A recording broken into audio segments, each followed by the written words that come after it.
Começamos a reunião com a apresentação artística. Você pode dizer que grupo é, Rafa? Hoje, na nossa abertura, a gente tem o coletivo Fulos do Pé Vermelho, que é um grupo feminino de percussão sediado em Pradópolis, aqui na região. Legal. Então, vamos com Fulô.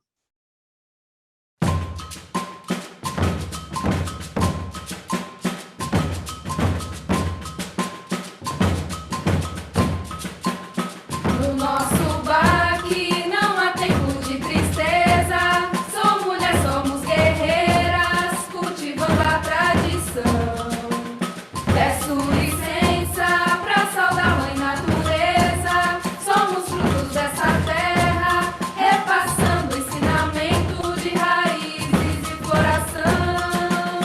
Eu vou semeando muito amor. Por onde passa nós pulos, raízes fincarão.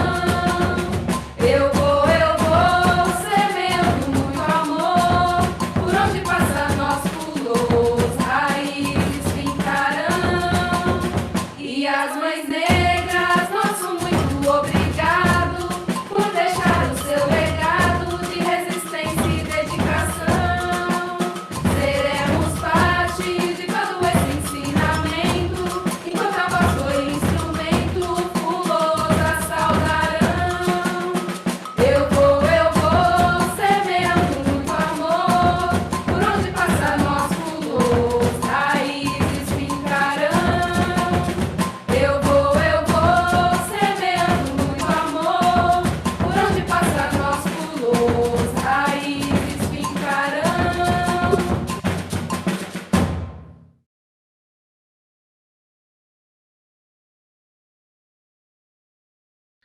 Convidar a Gabriela Pina, que está aqui representando o coletivo do Fulos. Quer falar alguma coisa, Gabi, sobre o trabalho de vocês? Bom dia, gente, tudo bem?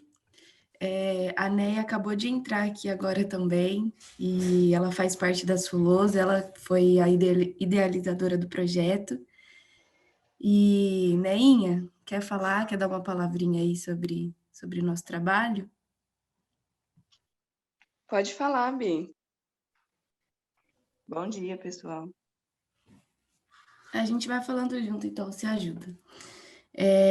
A gente nasceu no Ponto de Cultura Jovens Pesquisadores, aqui em Pradópolis, né?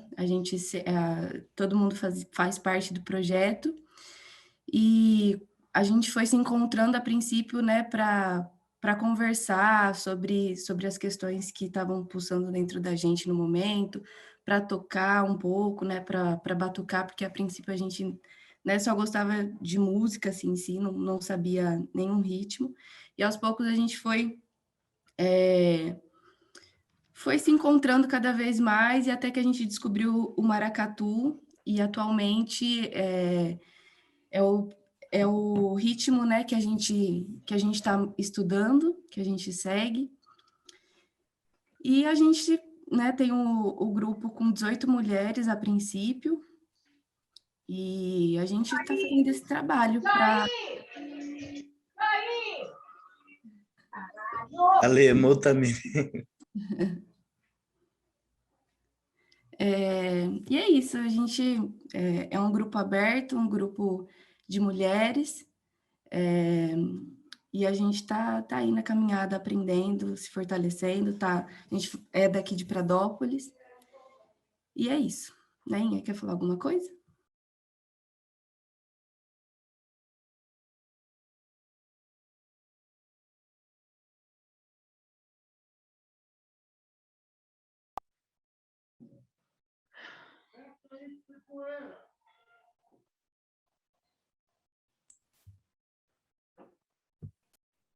Rafa? Acho que podemos começar. A Gabi falou um pouco. Eu estava ouvindo a Gabriela mas eu fui interagir aí com esse motor, então eu perdi o finalzinho da fala dela. Parabéns ao grupo, um trabalho super lindo, muito legal. Rafa, para a gente poder começar com a participação do Bernardo Galigali, dá só a informação da sua participação hoje, essa semana no Parlamento, e aí a gente já apresenta oficialmente o Bernardo para nós conversarmos oficialmente sobre o Sistema Nacional de Cultura. Lembrando o seguinte a todos, o Fórum busca espaços de atuação na região metropolitana, são 34 cidades. Nas nossas conversas, nós chegamos até o vereador de Ribeirão Preto, Maurício Gasparini, que preside o parlamento que é constituído pelos vereadores das 34 cidades. Atualmente, em torno de 200 fizeram a adesão a esse parlamento. Houve uma reunião essa semana, o tema foi saúde, e o Rafael Touso esteve presente. E, por favor, Rafael, está com você. Então, eu fui presencialmente na Câmara de Ribeirão, que aconteceu a reunião presencial e foi transmitida online também, né, do parlamento. Então, tinham outros vereadores, poucos prefeitos de algumas cidades, e eu fui porque a gente está pautando que uma das próximas, preferencialmente a próxima reunião desse parlamento, seja com o tema da cultura, para a gente poder, em peso, representar a discussão dentro da nossa região, através desses vereadores, né? E aí, nessa reunião a gente achou que o Marco Vignoli, o Maurício Gasparini também achou, que o Marco Vignoli, secretário de Estado, secretário de Desenvolvimento das regiões metropolitanas, algo assim, do Estado, estaria presente presencialmente, mas não esteve, ele esteve virtualmente no início e saiu, que lá da Câmara a gente fica vendo a tela do Zoom a todo momento. Ele se apresentou, deu 5 minutos e saiu, então não foi diferente de como foi na nossa jornada, que ele não participou e várias perguntas ficaram em abertas. Então ele apareceu, falou pouca coisa, que na teoria resolve todos os nossos problemas, mas a gente sabe que tem que ficar no pé e acompanhar, né? E, em geral, o tema da saúde foi muito bem conduzido entre os participantes da reunião, com as pautas locais de cada um ali. Não é um assunto que eu estou 100% inteirado, então, para mim, pareceu uma boa reunião, assim. Legal, Rafa, legal que você representou o fórum, e foi muito importante a presença do Rafa, porque nós estamos pleiteando que a próxima, ou entre as próximas reuniões do parlamento, a cultura seja o tema, para que a gente insista com os vereadores que terão um papel fundamental no seu exercício, nos trabalhos que vêm pela frente, principalmente por causa do tema que vai ser discutido hoje, o Sistema Nacional de Cultura, já que a gente espera que o sistema seja aprovado no Congresso, no Senado, e que em breve também venha a Lei Paulo Gustavo. Então, para dar andamento a essa conversa, eu quero de novo agradecer a presença do Bernardo Galigali, que chegou até nós pela indicação do Marco Almeida, pelo trabalho da Érica de ficar na interlocução. O Bernardo Galigali, ele é graduado em Ciências Sociais, mestre e doutorando em Informação e Cultura na ECA USP. Professor universitário, pesquisa mediação cultural, novas tecnologias e sociedade. Iniciou sua trajetória nas artes como assistente de direção e produtor no Teatro Centro da Terra, em 2006, e é um dos criadores da Ex-Companhia de Teatro, em 2012, na qual desenvolve como diretor uma pesquisa original integrando o teatro às novas mídias, realizando experiências multimídia em diversos países. É um dos fundadores do Motim, Movimento dos Teatros Independentes de São Paulo, em 2015, tendo contribuído ativamente para a elaboração de políticas culturais para o setor e atualmente é supervisor técnico e de gestão da coordenação de centros culturais e teatros da Secretaria Municipal de Cultura de São Paulo. Uma honra tê-lo conosco. Bem-vindo, Bernardo. A palavra é sua. Bom dia, Miriam. Bom dia a todos. Bom, primeiro eu que agradeço o convite. Agradeço o Marco pela indicação. Confesso que eu não conhecia muito sobre o fórum. Fui atrás, obviamente, né, das informações e fiquei muito surpreso. Achei muito bacana essa organização que vocês têm. Vi que é uma organização super ativa. Acompanhei as redes, já estou seguindo todas as coisas e bom, eu preparei um pouco esse assunto.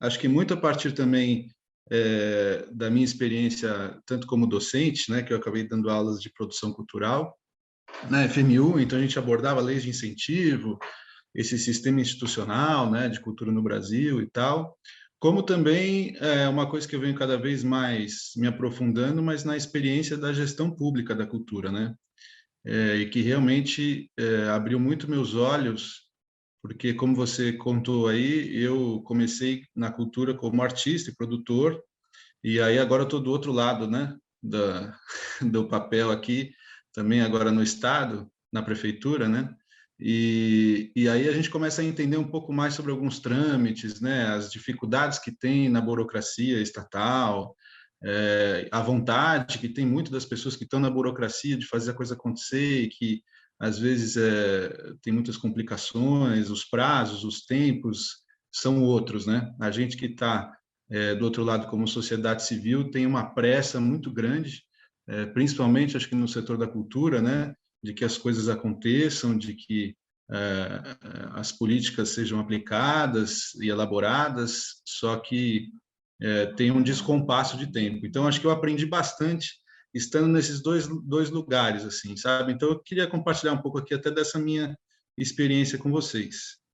Eu vou compartilhar aqui, eu preparei um material, alguns slides, porque, na verdade, eu tenho essa mania um pouco, tá? Até para eu me orientar na minha fala, então eu crio esses materiais e até depois eu disponibilizo para vocês, caso vocês queiram salvar, compartilhar com os participantes do fórum, vocês ficam à vontade, tá? Mas é uma estrutura de tópicos aí mais para nortear o nosso papo. Deixa eu... Aqui. Como é que eu vou passar o slide aqui? Ah, foi. Beleza. Bom, então, primeiro eu vou falar rapidamente sobre um breve histórico. A gente vai falar, então, aqui do Sistema Nacional de Cultura e eu vou abordar alguns outros assuntos que eles são pertinentes, são paralelos e que não tem muito como não falar deles, né? Então, por exemplo, o Plano Nacional de Cultura, do próprio Sistema Nacional de Cultura em si.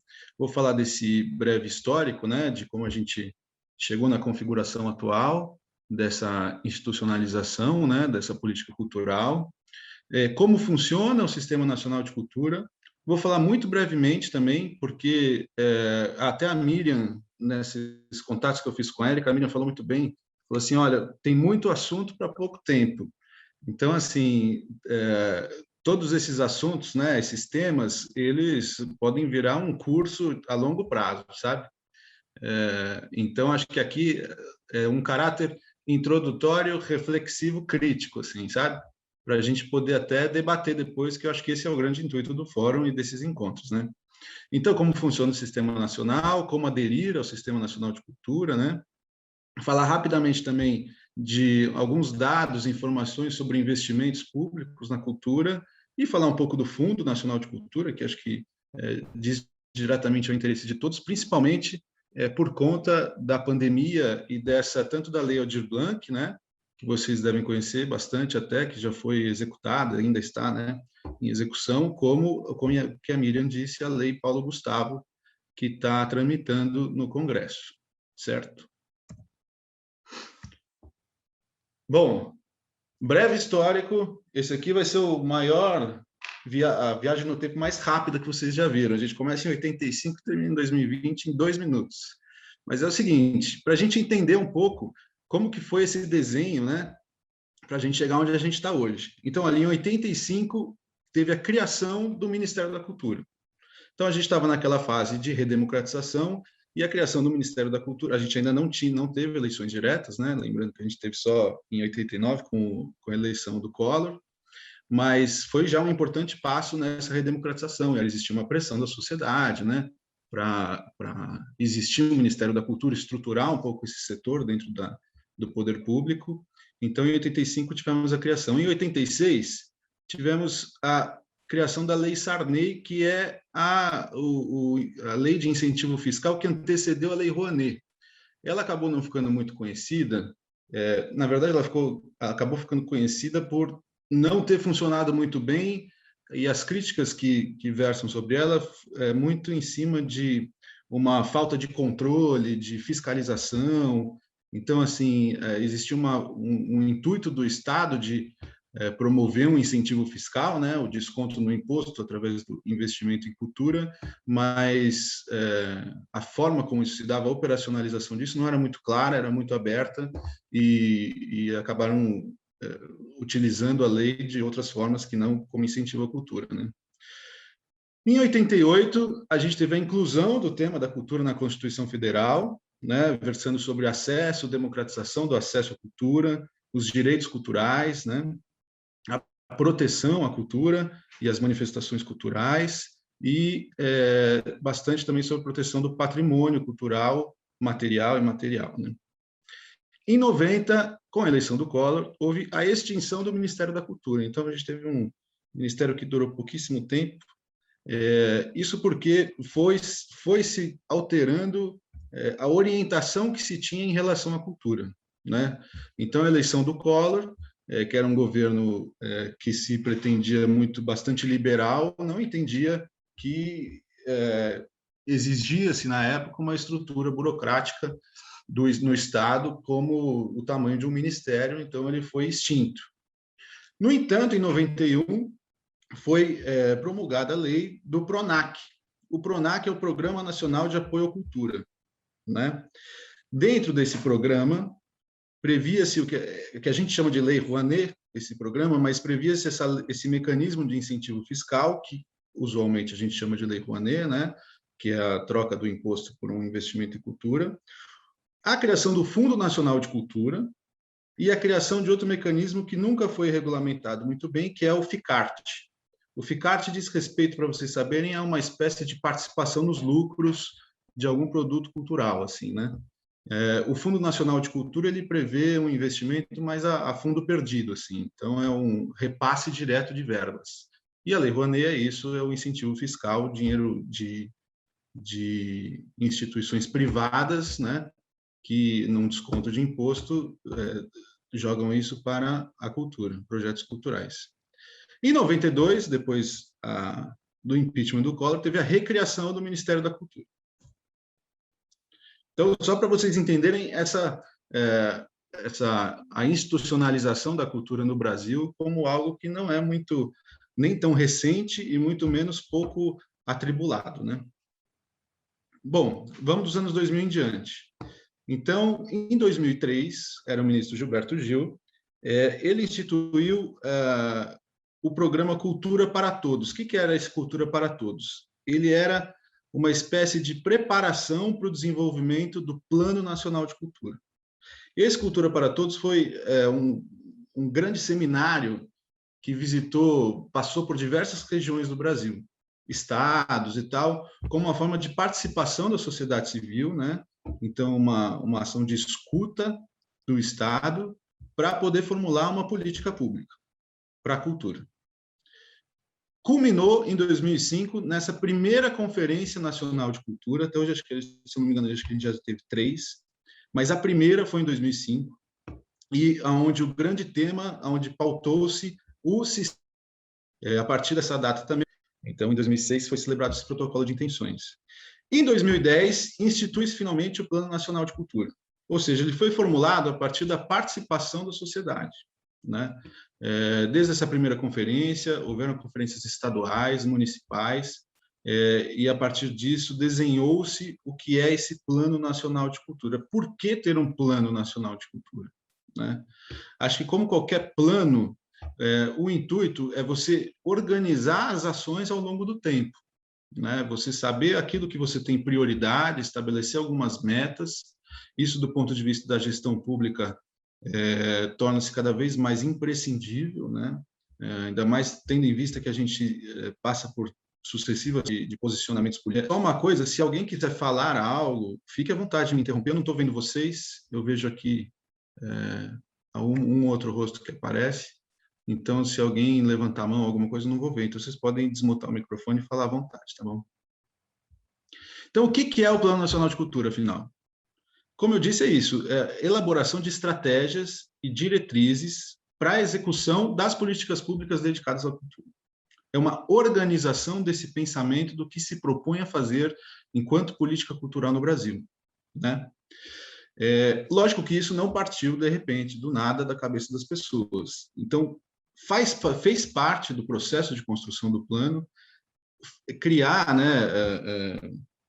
produzir esse abrangente diagnóstico. Então, a partir dos dados fornecidos pelo IBGE, pesquisas diretas em municípios, entender um pouco as práticas culturais, as dinâmicas culturais, que variam muito, né? São muito variadas, se você pensar o Brasil como território e diferenças regionais. Então, a partir desse diagnóstico, propor algumas ações a serem levadas a cabo, né? Uma observação é isso: o Plano Nacional de Cultura ele foi instituído em 2010 com vigência de 10 anos. Então, ele terminou em 2020, ano passado. O governo federal, diante da pandemia, alegou não ter possibilidade de elaborar um novo plano, e isso acho que tem razão, porque a elaboração de um novo plano realmente precisa passar por novas conferências, novos seminários, novas consultas públicas, e fazer tudo isso de ser muito difícil, ideias, e que vocês podem acessar depois ele por completo e entender. O plano basicamente preza por isso: responsabilidade cidadã, cívica, participação social. Isso é um elemento muito importante, acho que principalmente para vocês que estão no fórum, né? A previsibilidade de canais de participação da sociedade, seja através de conselhos, seja através de consultas públicas, o bem-estar e o desenvolvimento comunitário. Tem ainda uma questão muito importante no plano, que ele versa sobre os direitos culturais, né? Então, a gente está falando aqui da livre criação, da livre expressão, livre manifestação, do livre acesso, né, a democratização do acesso, a livre difusão, ou seja, o compartilhamento aí das práticas, né, a difusão, o espalhamento disso no território, e também a livre participação social nas decisões políticas, certo? Então é isso. O Plano Nacional de Cultura ele é uma instância articuladora da política cultural brasileira. Tudo bem? Estou indo muito rápido? Eu acho que está tranquilo, Bernardo. Vai confiante e, no final, com certeza, a conversa vai ser deliciosa. Tá ótimo. Beleza. Então, vamos seguir. Ô, Bernardo, eu só queria fazer um comentário que, na verdade, o plano nacional, ele também tem os planos setoriais, né? Sim. Porque na conferência de 2010 foi implementado também, além do plano nacional, os planos setoriais de cultura, que tinham a ver com os colegiados setoriais do Conselho Nacional de Políticas Públicas, né? Então, tem outros documentos que podem complementar a nossa jornada aí, né? Exato. Muito bem. Sim, e é isso, né? Quer dizer, depois a gente vai até falar depois dentro do Sistema Nacional, mas isso também acaba tendo um impacto em cascata, né? Então, quer dizer, o desenvolvimento do Plano Nacional, do Sistema Nacional, a gente vai para o estadual, vai para o municipal, cada um com o seu conselho, né? E cada um com as suas câmeras setoriais, alguns mais desenhados, outros menos desenhados, né? Mas é isso, é um desenho institucional de como deve funcionar essa organização burocrática, né? Bom, o Plano Nacional de Cultura, voltando aqui, ele é composto por 53 metas Obviamente que eu não vou abordar todas elas aqui, mas no final até deixei alguns links para quem quiser quiser consultar. Passa por diversas coisas, desde a instalação de equipamentos culturais em uma porcentagem grande de municípios do país, a regulação do audiovisual, a formação de educadores para a cultura, a instauração, por exemplo, de aulas de artes nas escolas, ou seja, são metas que passam por diversas dimensões aí do que a gente entende como política cultural, né? E, basicamente, eu acho que como conceito, e no início da formulação do plano, a gente tem a cultura como um entendimento tridimensional, aí, em 3 dimensões, né? Então, a cultura como expressão simbólica, né? Isso diz respeito a entender a cultura não mais, eu acho que isso até já é uma terra batida para vocês aí, mas não mais como a questão da alta cultura, baixa cultura, quem tem cultura e quem não tem, mas a cultura como um modo de vida, né? Como uma forma de expressão do ser, né? Que tem a sua diversidade como princípio absoluto, né?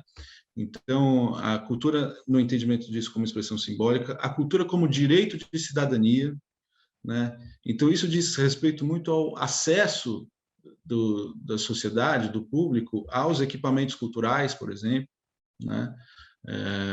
Você ter a oportunidade, a garantia de que você pode exercer essa livre participação no âmbito da cultura, né? E a cultura como potencial para o desenvolvimento econômico. Então, isso também é um entendimento, acho que desses 3 o mais recente, né? A expressão simbólica tem um ponto de vista mais antropológico, o direito à cidadania mais político, e esse econômico, que diz respeito à economia da cultura, que entende ela como um elemento importante no desenvolvimento econômico do país, né? Geração de riqueza, né? Material e imaterial. Bernardo, só uma parte, Oi. pode Claro. desenvolver com tranquilidade assim as ideias, porque justamente a tua fala é para receber quem não tem as devidas informações, fazer um vocabulário comum. Então, fica tranquilo em desenvolver aí com calma os conceitos, tá bom? Tudo bem, tá bom. Bom, e é isso também, gente. Se vocês tiverem alguma dúvida, eu acho que, mesmo durante a minha exposição aqui, vocês podem ficar à vontade em falar com alguma coisa, tá? Então é isso. O Plano Nacional de Cultura, eu falei aqui dessa dimensão tripartite aqui, né? Essa expressão como expressão simbólica, né? Que diz respeito a esse modo de ser, as nossas práticas culturais diárias, né? Rotineiras, o direito de cidadania, ou seja, a cultura como participação política, né?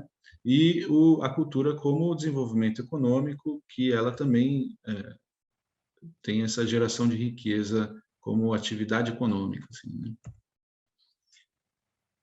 E aqui tem 5 grandes estratégias que dizem respeito à formulação de diretrizes e ações que são previstos no Plano Nacional de Cultura, né? O primeiro deles é isso: fortalecer a ação do Estado no planejamento e na execução das políticas culturais.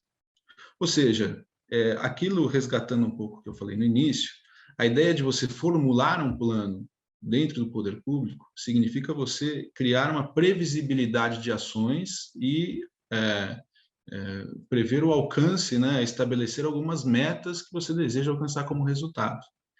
Então, ao fortalecer a ação do Estado no planejamento e na execução das políticas culturais, num âmbito nacional, a gente colabora para organizar toda essa diversidade que está composta em todos os municípios e estados.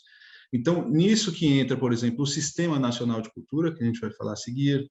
Aí entra também o Sistema Nacional de Indicadores Culturais, né? Então, a gente poder também ter o trabalho de entender aquilo que vem sendo feito, né? Então, com base naquilo que a gente entende que é a nossa realidade, a gente poder formular coisas que vão mais para frente, né? Diz respeito também a organizar o financiamento, organizar estruturas de financiamento da cultura, né, no âmbito do poder público, e aí estabelecer prioridades, né, o que deve ser incentivado, quais os incentivos, quais os mecanismos de incentivo, e entender isso também como capilaridade, né, ou seja, descentralização. Tá? Fortaleceção do Estado também diz respeito à legislação, você desenvolver mecanismos legais, né, e institucionais que não fiquem a cargo também daquilo que a gente estava falando como uma política de governo, né? Aqui em São Paulo, não sei quem é mais próximo também da realidade aqui, mas, por exemplo, para exemplificar essa importância de uma legislação para a cultura, né? A gente tem, por exemplo, a Lei de Fomento ao Teatro, né? Que aí é mais o meu setor, eu conheço mais. Mas a Lei de Fomento ao Teatro é uma lei que passou pela Câmara de Vereadores, foi votada, foi analisada, foi alterada, passou sanção pelo prefeito, obviamente que ela foi formulada junto aos coletivos, né? Isso foi também no início da década de 90, final da década de 90, início da década de 90, desculpa. E o que acontece? Com a Lei de Fomento ao Teatro, a gente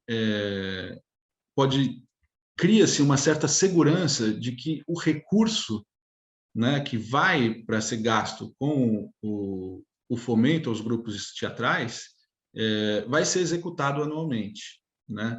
Por ser uma lei, né, o gestor, o secretário de Cultura, ele é obrigado, né, a executar isso, porque é uma lei que foi aprovada em Câmara, e foi Câmara como representação da sociedade, então não tem como fugir muito disso. Então, isso faz com que ela crie uma longevidade, né? Para se alterar esse fomento ao teatro, precisa se alterar a lei. Então, precisa passar pela Câmara de novo, é todo um procedimento político que exige dispêndio de energia e tal. Então, é isso. Número 2, incentivar, proteger e valorizar a diversidade artística e cultural brasileira.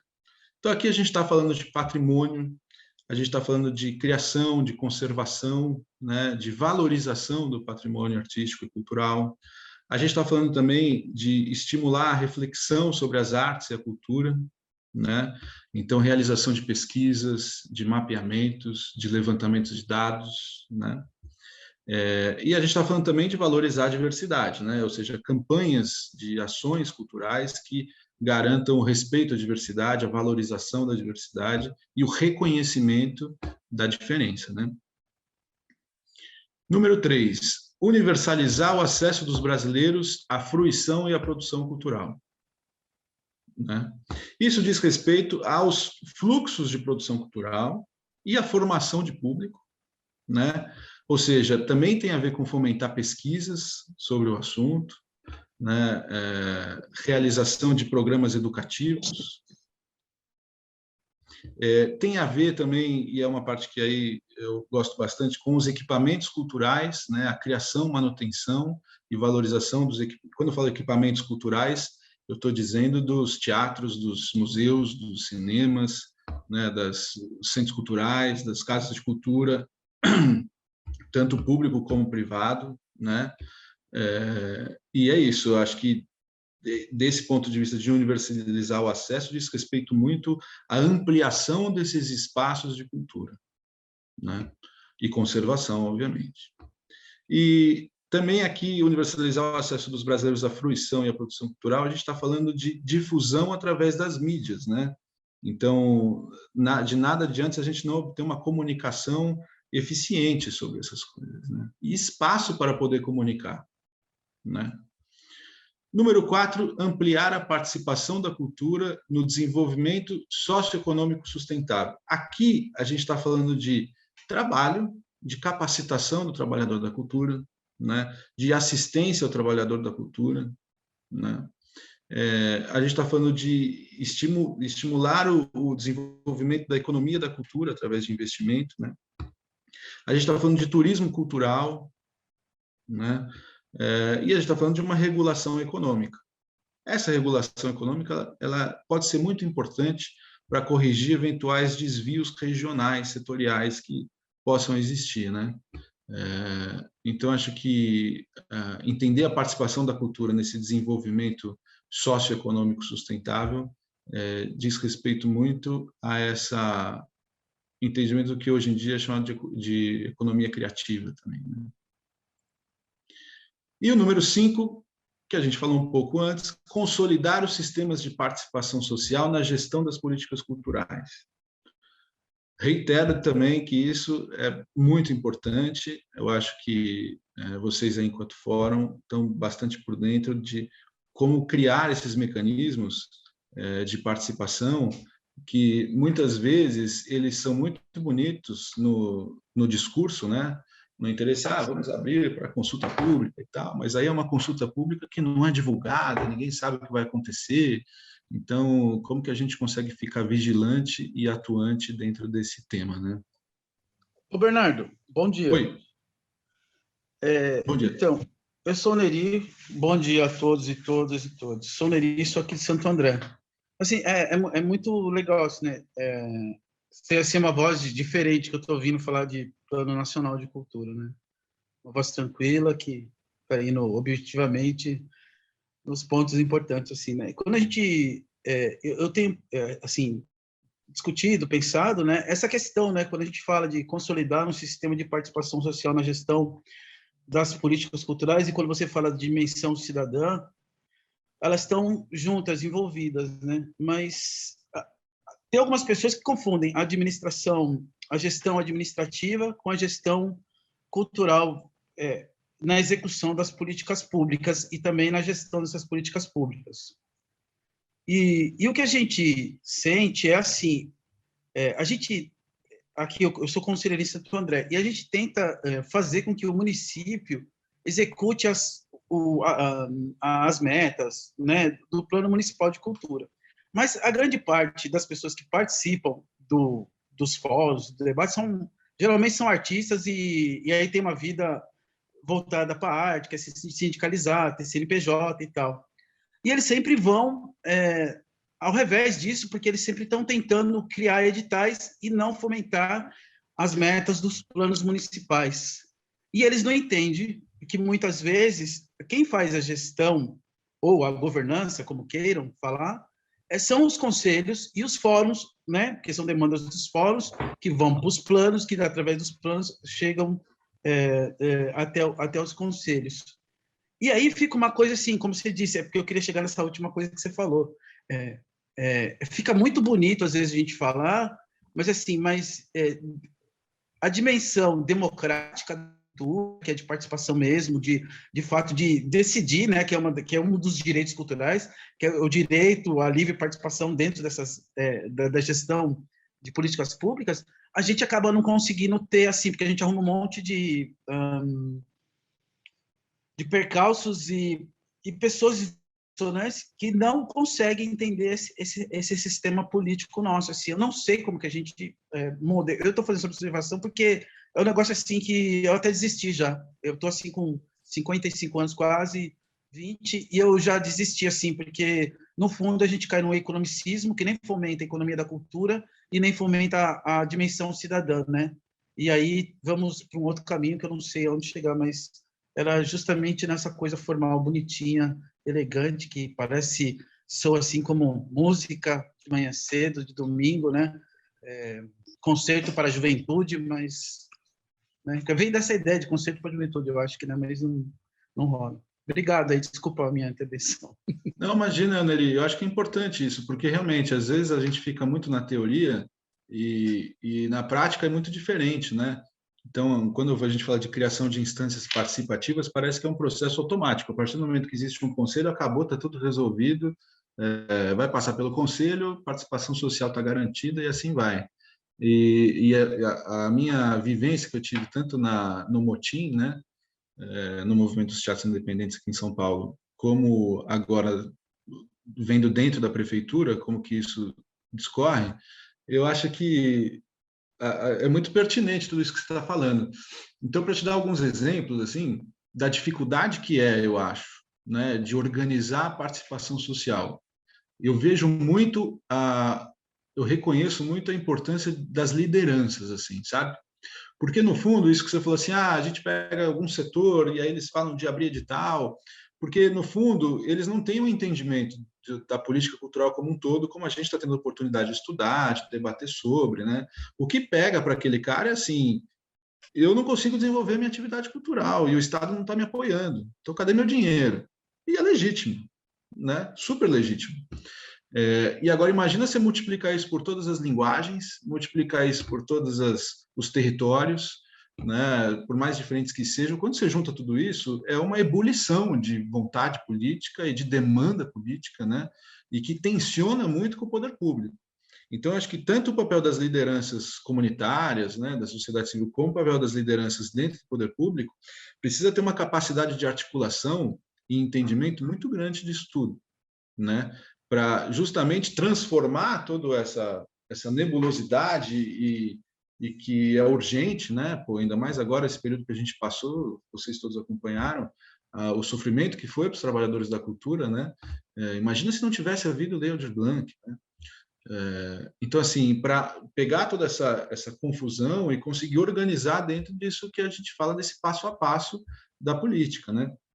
Então, então, assim, eu, enquanto membro, né, diretor ali do Motim, a gente conseguia ter acesso a alguns vereadores, né, a gente conseguiu aprovar na Câmara de Vereadores a isenção de IPTU para os teatros, espaços culturais, né, de pequeno porte, então são salas até 300, 400 pessoas, e que faz muita diferença para quem tem um espaço desse tipo, né? E é isso, a gente teve que ouvir de um lado os artistas, né, os coletivos que possuem espaços próprios, acessar esses vereadores e fazer com que essas duas coisas se conversassem. Então, de um lado, a gente tinha uma animosidade incrível dos gestores de espaços, né, que achavam um absurdo que isso ainda não tinha ido para frente. E, de outro lado, a gente tinha um vereador que ficava assim, pô, mas então me ajuda a escrever a lei. A gente escreveu a lei para ele, né? Então, assim, esses movimentos, e o fórum, acho que está dentro disso, é justamente uma ponte entre as duas coisas, sabe? E aí, do poder público, né, a gente tem um outro lado, desculpa que eu desviei um pouco aqui, tá, gente? Mas é um papo bom. Do poder público tem outro lado que, assim, a gente está na prefeitura aqui discutindo, eu estou participando dessas discussões, né, um grupo de trabalho, sobre justamente a instituição do Conselho Municipal de Cultura, que não tem ainda, né? Está previsto lá, é por lei, mas a gente ainda não executou. E aí é isso, qual vai ser o formato desse conselho? Numa cidade como São Paulo, que ela é enorme, que ela tem uma diversidade territorial também gigantesca, se a gente falar do pessoal do Grajaú, lá no extrema zona sul, é completamente diferente do pessoal de Pinheiros, que fica zona oeste, centro, sabe? Como que a gente consegue abarcar tudo isso num único Conselho Municipal de Cultura, né? E surgiu uma proposta de fazer, né? Isso veio da sociedade civil, fez um desenho institucional, onde tinham 40 cadeiras e tal, e quando isso veio para a gestão pública discutir, desenvolver, porque parte do Poder Executivo fazer essa proposta aqui na Câmara, né? Falou assim, 40 cadeiras, mais cadeiras regionais, é um conselho muito grande, ele não vai ser funcional, então vamos reduzir aqui fica só para a secretaria, tira alguém da sociedade civil. E aí eu falei assim, gente, a gente não pode perder a participação da sociedade civil, essas cadeiras são duplas, né? Então, por exemplo, uma cadeira de patrimônio histórico, a gente tem um membro da sociedade civil, teoricamente terá, né? E um membro da Secretaria de Cultura ou do Poder Público, alguém indicado pelo secretário. Então, assim, queriam reduzir a quantidade de cadeiras, porque 40 virava 80 pessoas, como que vai se articular? Eu acho que esse é o desafio. Como que você faz uma reunião com 80 pessoas que seja proveitosa? Agora, não fazer isso é pior, né? É isso, tirar uma cadeira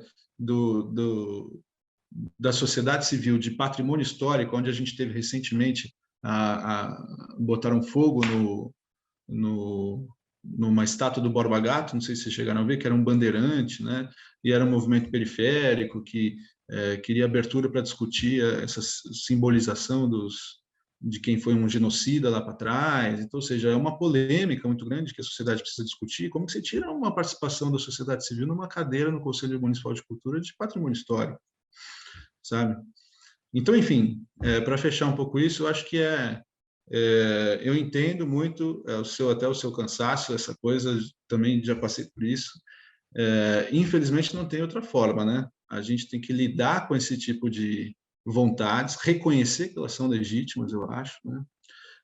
E buscar da melhor forma possível organizar. Eu acho que quem está nessa ponte são as pessoas que conseguem objetivar as ações, assim, sabe?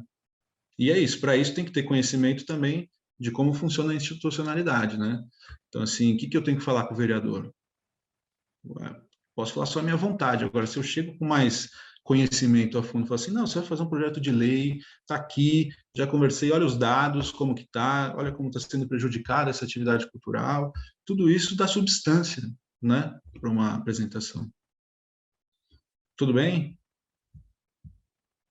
Desviei muito aqui. Maravilhoso. Ótimo.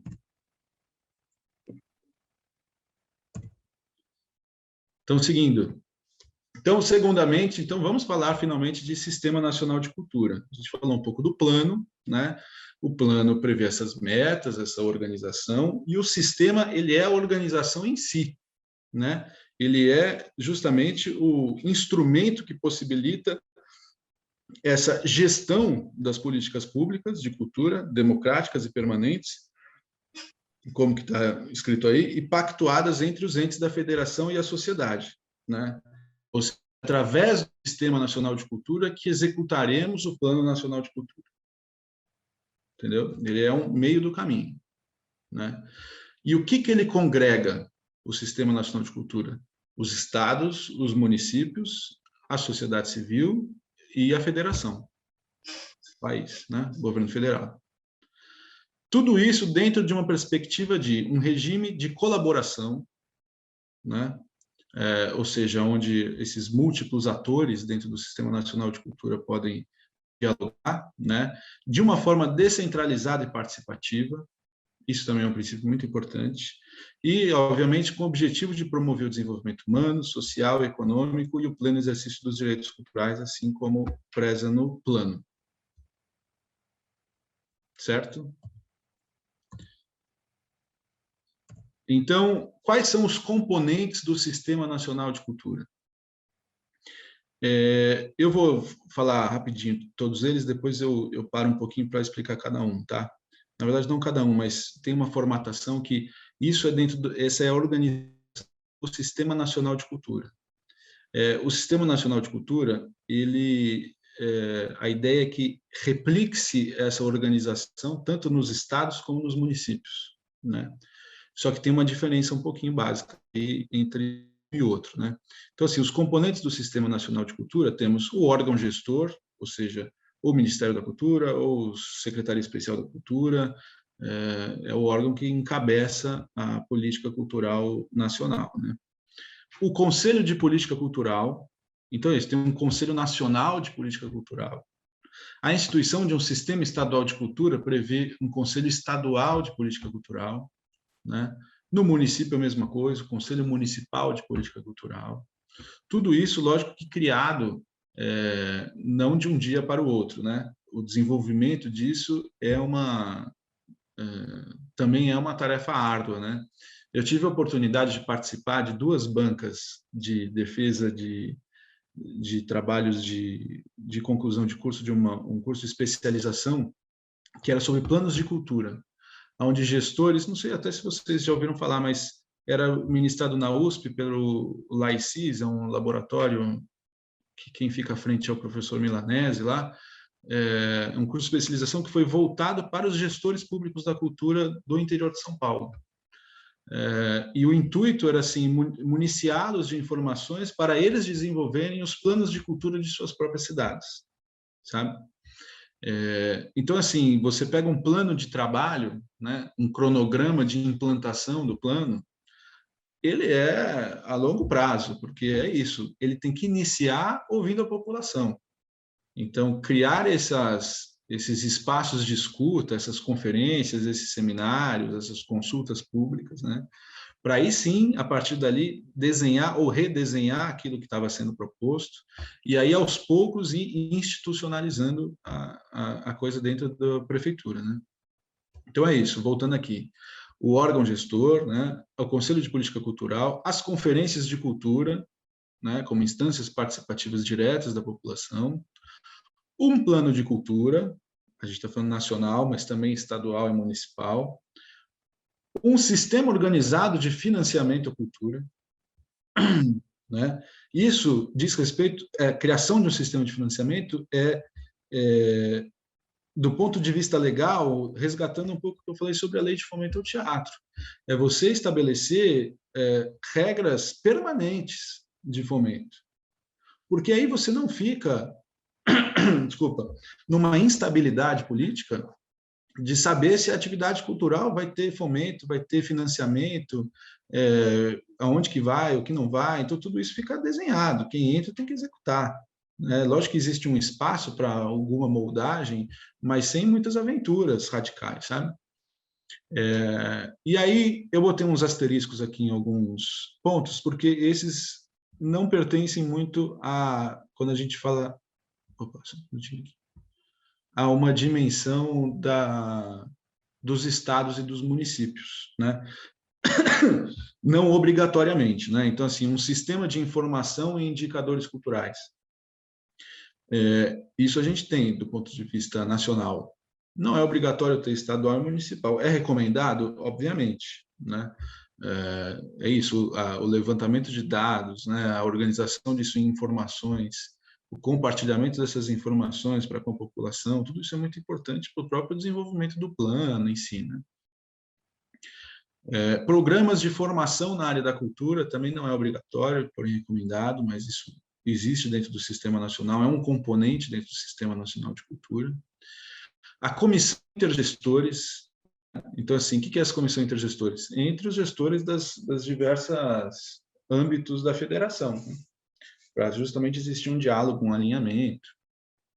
E os sistemas setoriais de cultura, né? Como disse a Lívia, se eu não me engano, né? Então, assim, esses componentes são a estrutura que dá forma ao Sistema Nacional de Cultura e faz com que ele funcione, né? Obviamente que isso a gente está falando do ponto de vista nacional. Agora, e quando a gente vai para o ponto de vista mais local, municipal ou estadual, né? Como é que isso funciona? Deixa eu trocar. Aí. Então é isso, ó, o Sistema Nacional de Cultura, ele é justamente a ponte entre o Plano Nacional de Cultura, os estados e as cidades e o governo federal, certo? Agora, para você participar disso, você, eu digo município, você estado, né, você secretário de cultura, você precisa aderir a essa sistematização, né? Esse acordo de cooperação federativa é uma espécie de acordo. Eu me comprometo a instituir em meu ente federado, seja o estado, o município, um sistema estadual de cultura ou municipal, um conselho. Então, tudo isso você faz um plano de trabalho, né? Quando eu falo você, é o poder público, tá, gente? Quem está na cadeira no momento, né? Então, assim, monta-se um plano de trabalho, define-se essas estratégias, essas metas e faz esse acordo de cooperação federativa. E por que isso é vantajoso? Você vai ter um acompanhamento de um sistema que já está estruturado, né? Ou melhor estruturado. Então, são essas 3 fases, né, para um município ou um estado ter como implementado isso. Então, a primeira fase é a adesão, que é justamente a assinatura desse acordo, né, a manifestação de desejo de assinatura, um comprometimento a fazer isso, né? A institucionalização, então é criar esses mecanismos institucionais, né? Criar o plano de cultura, né? Criar o conselho participativo, né? E a implementação, que é a execução desse plano de trabalho, que pode ter ao longo aí de 10 anos, no máximo. Então, para vocês terem uma ideia, é assim, ó, Dos 5.570 municípios que a gente tem no Brasil, hoje, esse é o número mais atual, 2.803 municípios já aderiram, ou seja, já se manifestaram, assinaram, falaram assim, nós queremos participar desse sistema aí com todo mundo, né? E esses dados que estão aqui embaixo, que eu vou falar rapidinho, deixa eu ver se eu coloquei a data, não está a data aqui, mas bem, vai até 2016 só. Infelizmente é isso, né? Em alguns casos a gente sofre muito com essa disponibilização de dados sobre a cultura. Mesmo até fui pesquisar uma coisa esses dias no site do IBGE, e, enfim, não sei se vocês acompanharam a polêmica do governo federal em relação ao censo e tudo isso, então tudo muito defasado, assim, né? E atrapalha muito a gente que estuda, pesquisa e quer contribuir, né, para a elaboração dessas políticas e tudo. Enfim. É a evolução da institucionalização do Sistema Nacional de Cultura nos municípios brasileiros. Então, assim, ó, essa linha roxa são os municípios que firmaram o acordo. E olha a diferença que tem para os municípios que conseguiram institucionalizar, né? Então, quer dizer, em 4 anos, 2012 a 2016, 66% firmou esse acordo, daqueles que tinham interesse, né? E apenas 6% que conseguiram institucionalizar, ou seja, nem na terceira fase, que é a implantação, chegaram, né? Ou seja, são atividades que demandam tempo, demandam organização, né, do poder público, e por isso também demanda vigilância da sociedade. Eu acho que a cobrança pela elaboração de um plano de cultura, por exemplo, não sei dos municípios que vocês estão, qual já desenvolveu algum ou está em desenvolvimento, se já aderiu ao Sistema Nacional de Cultura ou não, mas é isso, são passos importantes para a gente conseguir ter uma política cultural firme, forte, assim, sabe?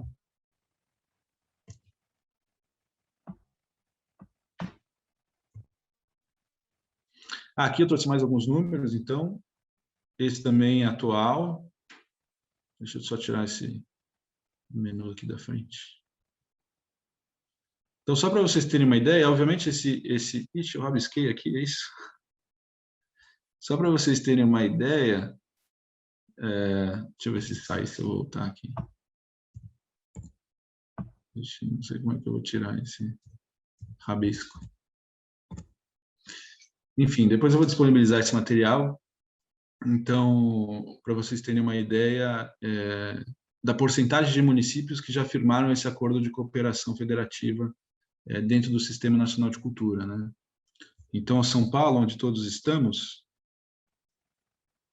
42% dos municípios já têm acordo firmado de cooperação federativa, né?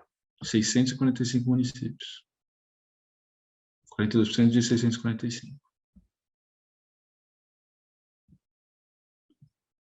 Deixa eu só ver se eu consigo apagar esse risco aqui. Aí, boa.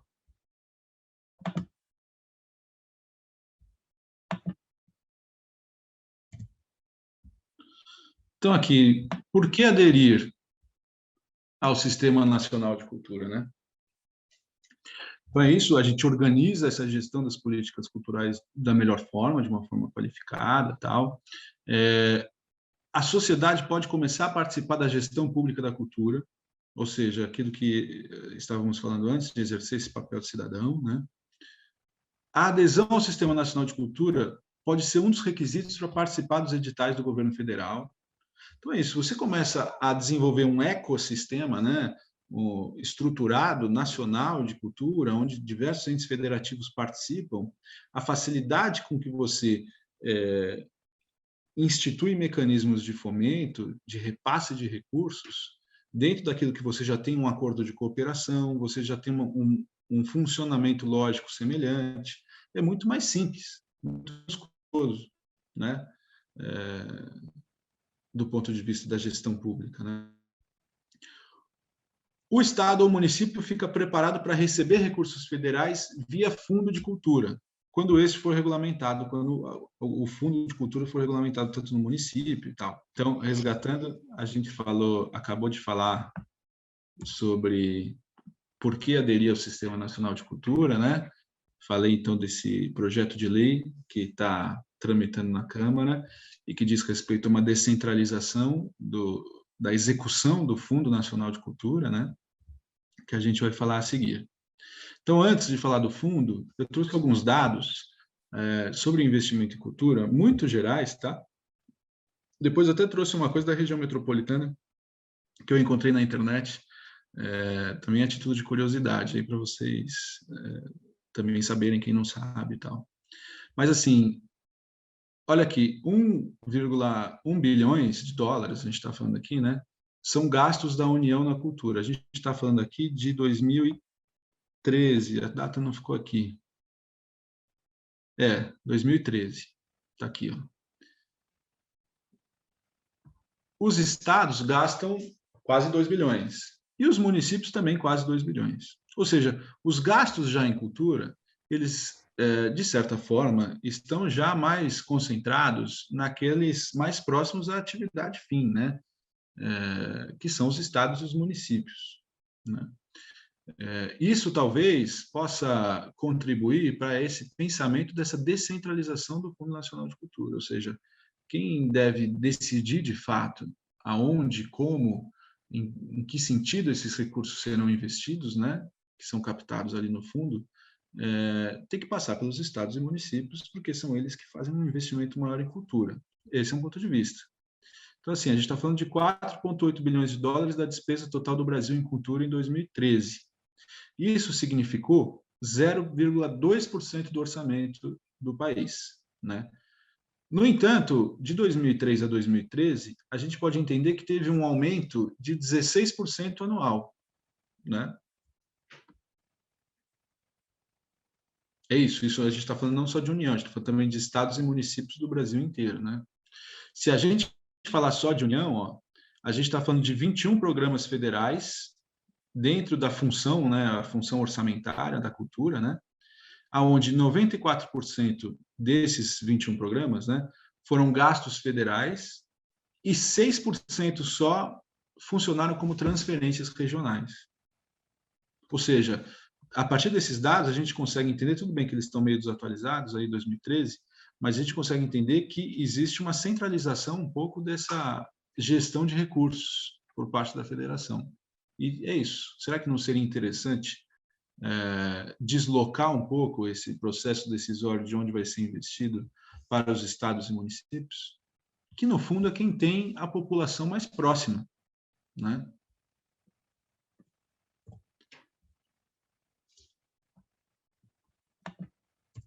Aí. Então aqui uma notícia que eu achei, ó, nesse jornal online A Cidade, é de 2018. Então, a região metropolitana de Ribeirão Preto gasta apenas 0,65% com a área de cultura.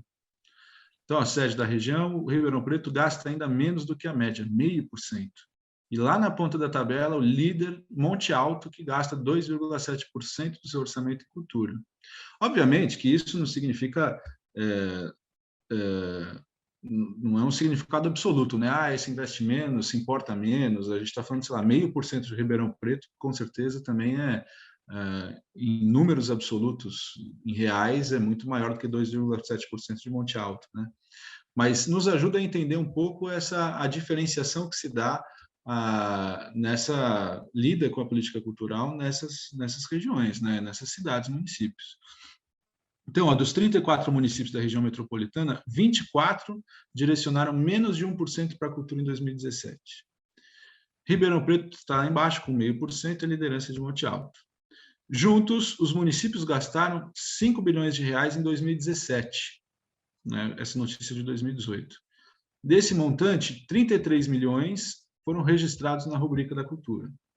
Ou seja, a cada R$100 gastos, apenas 0,65 centavos foram para o setor. Vocês já devem ter ouvido falar e discutido bastante aqui desse outro ponto de vista de entender a cultura como investimento e desenvolvimento econômico, né?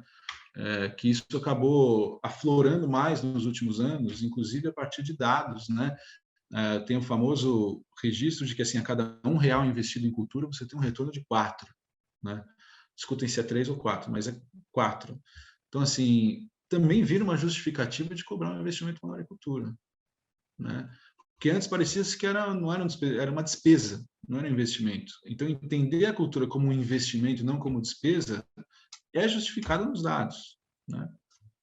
Então, pode-se aumentar essa relação.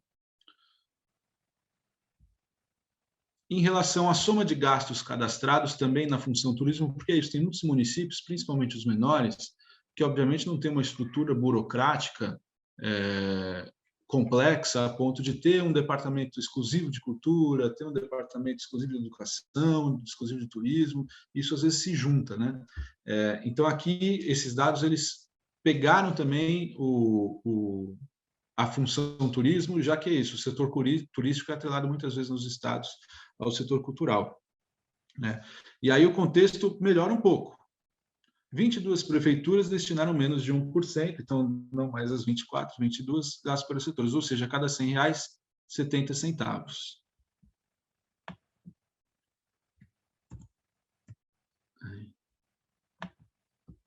Continuando, eu estou lutando aqui com o menuzinho que fica aparecendo para mim, espero que não apareça para vocês, mas que ele fica na frente da apresentação o tempo inteiro.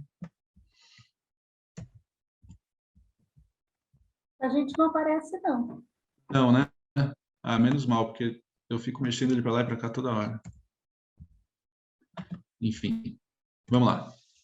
Então tá, algumas considerações sobre o Fundo Nacional de Cultura e por que é importante. A gente falou um pouco do Plano, né, Municipal de Cultura, a gente falou do Sistema Nacional de Cultura e o fundo, no fundo, ele é o instrumento, a ferramenta que mais diz respeito a investimento de recursos, né? Dentro desse todo esse arcabouço institucional.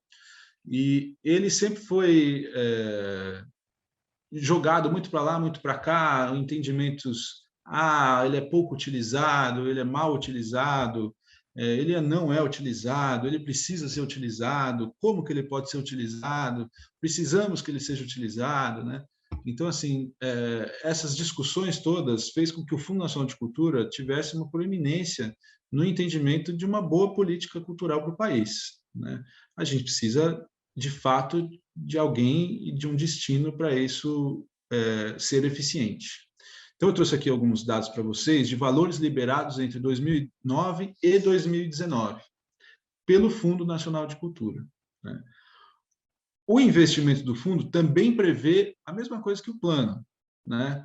Que o PRONAC, né? Lá, o Programa Nacional de Cultura, que é a descentralização regional, setorial e estética. Ou seja, se de um lado a gente tem a Lei Rouanet, que é uma lei de incentivo, né? Que pega de novo os recursos do poder privado para investir na cultura. Obviamente que esses recursos que vêm do poder privado, eles vão privilegiar projetos que eles acham que têm mais notoriedade, né? Que são mais bem profissionalizados, a gente brinca que tem algum nome de algum famoso, né? E esse tipo de investimento acaba se concentrando na região sudeste, que é São Paulo, Rio de Janeiro, Minas Gerais, no máximo, né? Então, o fundo ele poderia existir como uma correção disso. Então, assim, se através do mecanismo da lei de incentivo fiscal a gente não consegue atender a todos os municípios, regiões, norte, nordeste, sul, centro-oeste e tal, o Fundo Nacional de Cultura, através desse repasse direto de recursos, através de editais, concursos, prêmios, ou até transferências, né, para os estados e municípios, ele poderia fazer essa correção, sabe? Essa correção proporcional, assim. Enfim, então essa tabela que eu trouxe é isso, os valores liberados de 2009 e 2019. Então, ó, em 2009, a gente teve 195 milhões liberado. Eu não vou falar todos os números aqui, mas vocês podem, as bolinhas aqui na ponta, do lado direito do quadro, mostram um em relação ao outro, né? Olha como a liberação dos recursos do Fundo Nacional de Cultura diminuíram drasticamente ao longo desses anos todos. Eles deixaram de ser executados, né? A gente vai falar daqui a pouco de Lei Aldir Blanc e Paulo Gustavo, também de forma breve, e ainda vai dar para entender melhor a importância disso. Mas, quer dizer, se esse é um mecanismo, uma ferramenta que pode corrigir algumas, como eu vou dizer, descompassos regionais e setoriais e estéticos, né? É isso. Será que a Lei Rouanet investe em artesanato? E se investe, quanto investe? E qual é a demanda do outro lado que precisa ser investido? Tá? Então é isso. Esses também dados aí para a gente guardar e usar nas nossas justificativas futuras aí. Olha aqui. Então, assim, se o fundo foi criado, né, principalmente com esse intuito, olha a distribuição dos recursos como se deu de 2009 a 2019. Metade dos recursos foram para a região sudeste, né? Isso tem gente que justifica, fala assim, mas é porque a quantidade de pessoas e projetos é muito maior ali e tal. Tudo bem, mas o intuito do fundo é justamente corrigir fazer com que tenham mais projetos em outras regiões, né? Fomentar, inclusive, isso, a multiplicação de produtores culturais, né? Enfim, então aqui demonstra um pouco assim qual é a grande crítica que o Fundo Nacional de Cultura sofreu ao longo desses anos. Assim, ele não funcionou pelo que ele se pretendia ser, né? Aí, vamos fazer agora, já estou chegando ao final, algumas considerações tanto sobre a Lei Aldir Blanc como a Lei Paulo Gustavo, né? Então, para quem não sabe, a Lei Aldir Blanc foi isso, esse pagamento de renda emergencial mensal aos trabalhadores da cultura, também um subsídio mensal para a manutenção dos espaços culturais e foi também recursos para iniciativas de fomento cultural durante a pandemia. Então, como o setor cultural ele foi um dos mais, se não o mais atingido, foi formulado por alguns parlamentares o repasse de recursos da União para os estados e municípios e diretamente para a população, um total de 3 bilhões de reais. Como que isso funcionava, institucionalmente falando, né? O ente federado, município, estado, construía um plano de ação, ou seja, eu vou receber esse recurso, então eu vou fazer assim, eu vou abrir tantos editais nas datas tais, eu vou repassar aqui para os espaços culturais da forma tal, os critérios que eu vou selecionar esses espaços que vão receber esse recurso vão ser assim, vão ser até 3 parcelas de 10 mil, então tudo isso é um plano. Esse plano é aprovado, assina-se e faz o repasse. O que aconteceu um pouco, né? E isso eu acompanhei não tão de perto, não cuidei da execução da Lei Aldir Blanc na secretaria, mas passei raspando, assim, porque foi muito puxado, porque são o volume de recursos era muito grande. Então, eu estou falando de São Paulo, tá? Mas que, teoricamente, tem uma estrutura burocrática maior para poder dar conta desse volume. E, mesmo assim, pessoas viravam à noite, fazendo tabelas, listas, coisas, para poder cumprir o prazo que foi estabelecido pelo governo federal. Não estou nem acusando que o prazo foi curto, porque eu acho que o prazo era emergencial, né? Então, assim, quanto antes. O que entrou em discussão na época foi assim, se você não cumprir o prazo, você vai ter que devolver o recurso. E aí isso foi muito injusto, porque se a gente está falando de São Paulo, que tem uma estrutura burocrática potente, né, não o suficiente, claro, mas grande, teve dificuldade de executar 100% dos recursos, imagina se você pega um município menor, onde a cultura não tem um departamento próprio, onde o funcionalismo público é muito mais escasso, né? Então, como que você faz para gerir e executar isso, sabe? E aí teria que devolver. Então, o que aconteceu? A principal razão, eu peguei de um relatório parcial da Lei Aldir Blanc, a principal razão do repasse não ter ocorrido: ausência de cadastramento do plano de ação, o cronograma, vamos chamar assim, na plataforma do governo federal. 82% daqueles municípios e estados, mais municípios, os estados fizeram, dos municípios que não receberam repasse é porque não cadastraram o cronograma na plataforma. Às vezes, pode ter sido uma dificuldade do gestor de cultura local não saber acessar a plataforma. Nunca precisou acessar. Então, ele não sabia nem onde clicar, né? Então, estou aqui fazendo uma hipótese, né? Outro ponto, a rejeição do plano de ação, ou seja, os entes que não corrigiram os planos de ação. Então, você mandava o seu cronograma, o seu plano de trabalho para o governo federal, ele analisava, avaliava e te devolvia e falava assim, ó, isso está errado, isso está certo, ou está 100% certo. Então, assim, isso corresponde a 18% dos motivos de não haver repasse. Ou seja, muito pouco também, perto daqueles 82% que não cadastraram o plano. Por que não cadastraram o plano, sabe? Agora, olha aí, um outro dado interessante. Ó. Todas as metrópoles receberam recursos, enquanto cerca de 33% dos municípios de menor porte não receberam repasse. Olha como é frágil, né? Ou seja, eu vim falando aqui anteriormente da uma possível importância da descentralização da gestão da cultura, né? E dos recursos da cultura. Agora, como que a gente faz essa descentralização se a gente não tem também, do outro lado, uma estrutura capaz de segurar esse trabalho todo, né? Por isso o Sistema Nacional de Cultura, né? Por isso a tentativa de instituir uma organização, uma lógica que seja a mesma em todos os lugares, onde todos se apoiam, onde todos têm exemplos a serem seguidos, onde existe um diálogo, para que não ocorra de, 33% dos municípios de menor porte deixarem de receber um repasse do governo federal durante uma pandemia, né, num estado emergencial para o setor da cultura. Uma observação última aqui, foi a primeira vez que aconteceu o repasse de recursos conforme prevê o Sistema Nacional de Cultura. Esse volume de recursos que os municípios e estados receberam, né, para serem aplicados é superior às dotações orçamentárias de cada município e estado. Ou seja, a gente está falando de volume de recursos muito grande, né? Não poderia ter acontecido isso, de 33% dos municípios não receberem o repasse, sabe? Ô Bernardo, posso fazer uma colocação? Oi. Claro.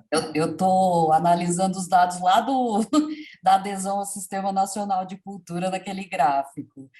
Eu acho que, assim, a gente não pode esquecer, dentro desta situação que está sendo colocada, que a gente está avaliando exclusivamente os dados relativos à cultura, né? Tá aí os dados, a gente tem esses dados, claro. Mas, assim, politicamente, nosso país vem sendo assolado por questões orçamentárias, com congelamento do orçamento a partir de 2015, 2016, a partir do golpe que foi feito no governo federal, né? Então, isso prova que a partir de 2016, então lá atrás, com as políticas de democratização, de acesso aos direitos culturais, de participação popular, porque o sistema ele era previsto a partir de políticas públicas de descentralização e participação popular. Então, a gente tem uma questão aí a partir de 2016, onde as políticas não estavam de acordo com essa meta, né? Então, prova, e até em relação aos investimentos do Fundo Nacional de Cultura, que a cultura foi sendo renegada dentro das políticas públicas federais, né? Então, a gente tem esse declínio, por quê? Porque havia formações de gestores, como você citou, a própria parceria com a USP, né? Haviam vários seminários de formação de gestores, formações de conselheiros, os próprios setoriais do Conselho Nacional de Políticas Culturais. Eu falo porque eu participei do setorial de artes visuais, fui representante da região Sudeste, né? Aprendemos muito com essa diversidade cultural do Brasil, né? Então, a gente não pode esquecer que esse declínio da cultura e essa falta de formação de gestores, essa falta de investimento em políticas federais, principalmente, que o sistema vem trazer, né? Se a gente tivesse continuado minimamente um trabalho em relação ao sistema, quando a Lei Aldir Blanc viesse, tudo bem, não poderiam ser esses 33% de municípios que não executaram, né? Mas poderia ser que esse índice abaixaria, por quê? Porque a gente já teria uma estrutura robusta em alguns municípios que aderiram lá em 2009, 2010, né? E que estariam minimamente com seus conselhos, né, com alguma conferência para tirar o plano.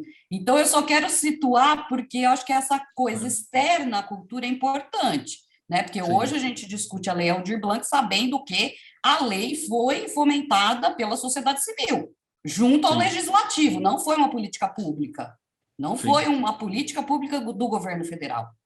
Assim Sim. como a Lei Paulo Gustavo vem vindo do legislativo através da articulação da sociedade civil. Então, nós invertemos um pouco os papéis hoje. A gente está cobrando o governo federal para executar essas políticas que foram pensadas, mas que não estão sendo feitas, né? E aí, agora, a gente vem com esse arcabouço para justamente fomentar mais discussões, formar mais os gestores aqui na nossa região, para que esse dinheiro chegue, né, gente? Tanto para os gestores, para distribuir isso para os produtores culturais. Né?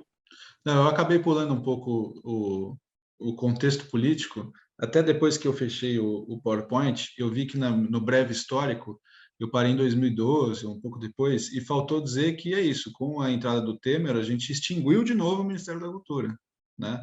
Então, assim, eu não estou nem dizendo que a existência de um Ministério da Cultura diz respeito diretamente a você ter uma política cultural organizada, sim ou não. A gente tem exemplos internacionais que isso varia muito.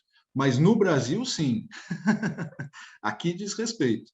Né? Quando um governo retira a existência do Ministério da Cultura, usualmente, sempre, né, nem usualmente, sempre é um governo que não é afeito às questões culturais. Nada. Zero. É isso mesmo.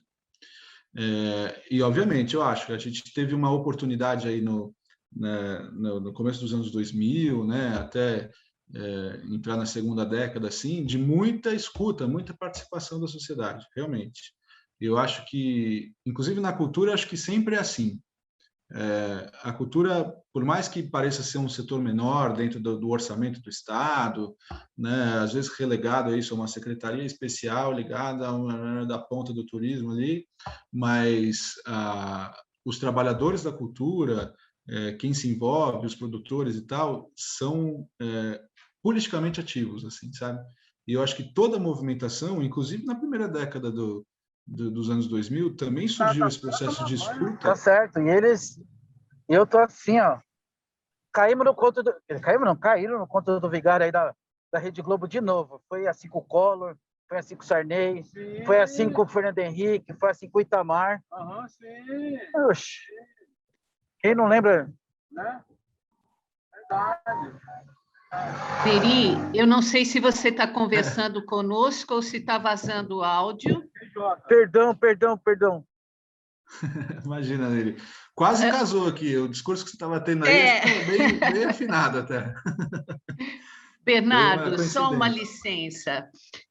Nós temos por hábito encerrar o meio-dia, talvez hoje a gente vá um pouquinho mais para frente, mas seria muito importante ouvir pelo menos as perguntas das pessoas, umas considerações sobre quem participou no geral.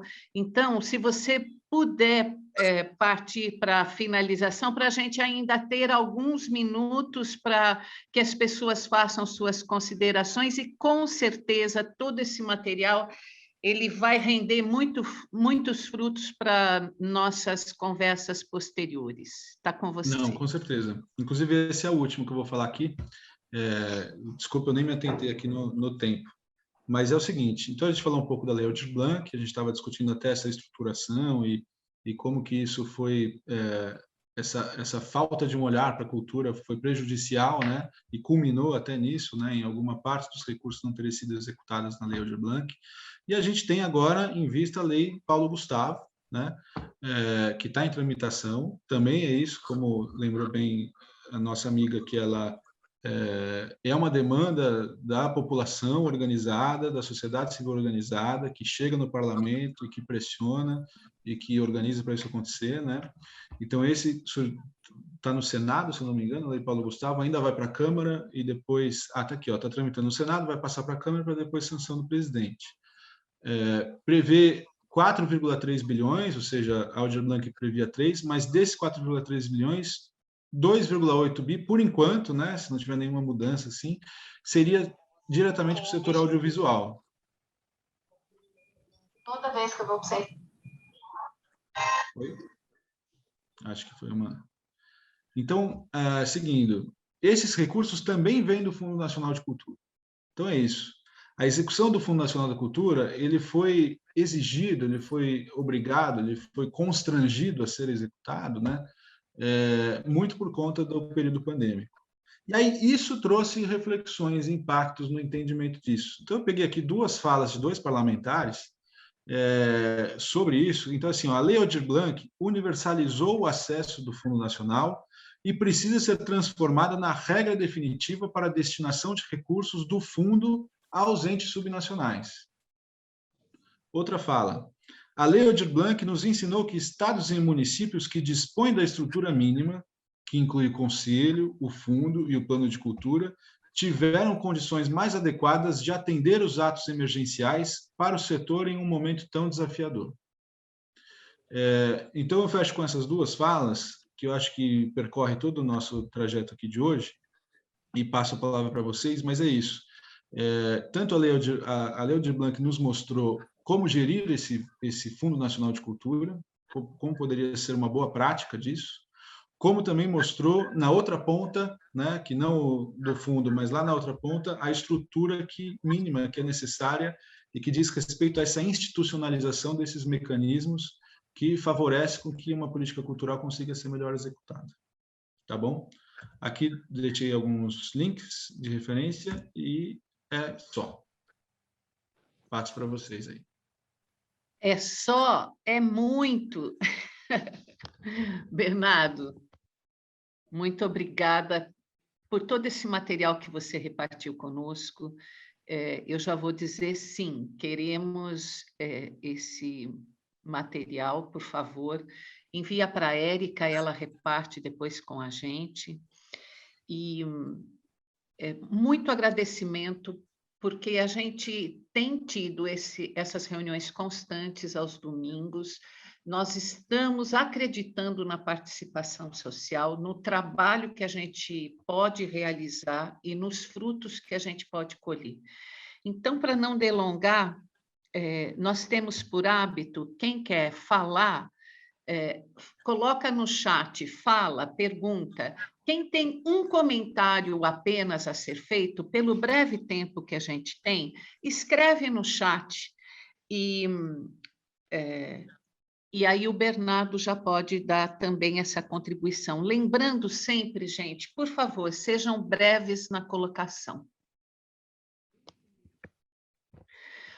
Bernardo, o nosso fórum, enquanto as pessoas estão respirando e escrevendo, tem por característica tanto a participação da sociedade civil, como também de gestores. Eu não estou agora com todo o público que está aqui, mas a Graziela é gestora de Santa Rita do Passa Quatro, São Joaquim da Barra sempre participa, a Cláudia Nasser de Cajuru sempre participa, não sei se estão aqui. Temos vários conselheiros, estou vendo a Maria Eugênia, ela é da OAB de Ribeirão Preto, então ela sempre nos auxilia em questões jurídicas, enfim. Por favor, quem queira falar? A Érica. Eu pensei que a Érica tinha aberto para as perguntas. Desculpa, Érica, você. Bernardo, muito obrigada pela aula que você deu. Vou tentar ser breve aqui na minha pergunta. O fórum, uma das metas é um mapeamento regional, onde a gente tenta aí seguir as 3 dimensões, a simbólica, né? Mapear a identidade de cada cidade, daqui, a identidade cultural, um mapeamento econômico para identificar essa geração da riqueza cultural que a gente tem aqui na região, e também o mapeamento dos equipamentos para tentar entender como é o acesso. Mas, eu dando uma olhada, né, no Diário Oficial, lá de 2011, que fala, que institui as diretrizes, né? Ele fala que o Sistema Nacional de Cultura tem como objetivo sistematizar, coletar dados, interpretar, e ele fala também de que ele deve fornecer metodologias e estabelecer, estou lendo aqui, parâmetros, a mensuração da atividade do campo cultural e das necessidades sociais por cultura. E aí a minha pergunta é nesse sentido, assim, porque quando eu li isso, eu lembrei logo das bibliotecas da Colômbia, né, que foi feita toda uma pesquisa junto à comunidade para entender. E você falando hoje do Cultura para Todos, que houve toda essa participação social. E aí, pensando aqui na nossa região, e pensando nesse mapeamento, eu não sei se você poderia ajudar a gente em pensar formas de, além desse mapeamento dessas 3 dimensões da cultura, como a gente fazer essa questão para a sociedade. Então, assim, qual é a demanda social por cultura na região? Não sei se ficou claro, mas essa é a minha pergunta.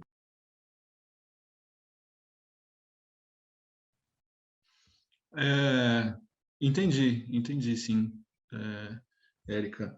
Eu acho essa parte de levantamento de dados, assim, né? Ela é sempre muito importante, né? E eu digo dados, não é só dados objetivos, eu acho que é, assim, também esse processo de escuta, entendimento, né? Só que é isso, ele é muito trabalhoso, né?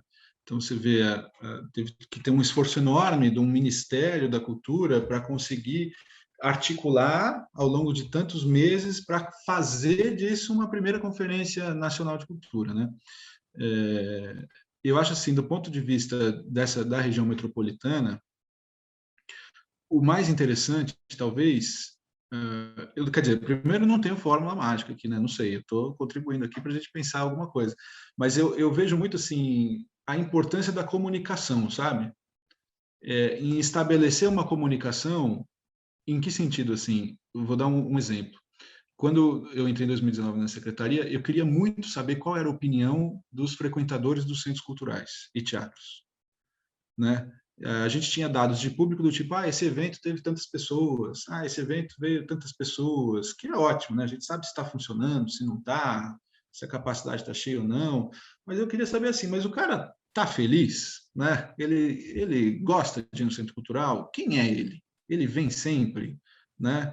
Ele foi uma vez só? Ele foi por causa do evento? Ou ele vai todo final de semana? Ele é da região? Ele não é? Ou seja, várias coisas que extrapolam um pouco só uma quantidade contada no reloginho ali, né?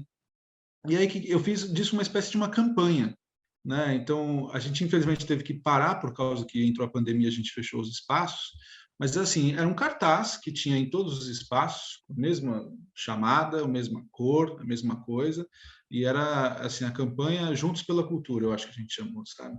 Que era assim, queremos te conhecer para a gente poder fazer uma política cultural melhor para você. E aí era um QR Code que as pessoas que estavam lá, usualmente quem está com o celular hoje em dia, né, tem essa facilidade, a ideia não era ouvir todo mundo, porque é impossível, mas uma amostragem, então a pessoa ia lá, lia o QR Code, preenchia um questionário super rápido, que a gente tentou deixar o mais objetivo possível, e aí a gente tinha essas respostas e conseguia mapear alguma coisa. E tinha um espaço lá para ela se colocar, assim, dissertativamente, né? Então, assim, você quer falar mais, né? Quer se colocar aqui, não lembro como estava, mas era um espaço para escrever. Obviamente que tem gente que não tem tempo, não tem interesse, mas tem muita gente que quer falar. Tem muita gente que quer falar. E eles falam. Se você abrir um canal de participação prático, eles falam.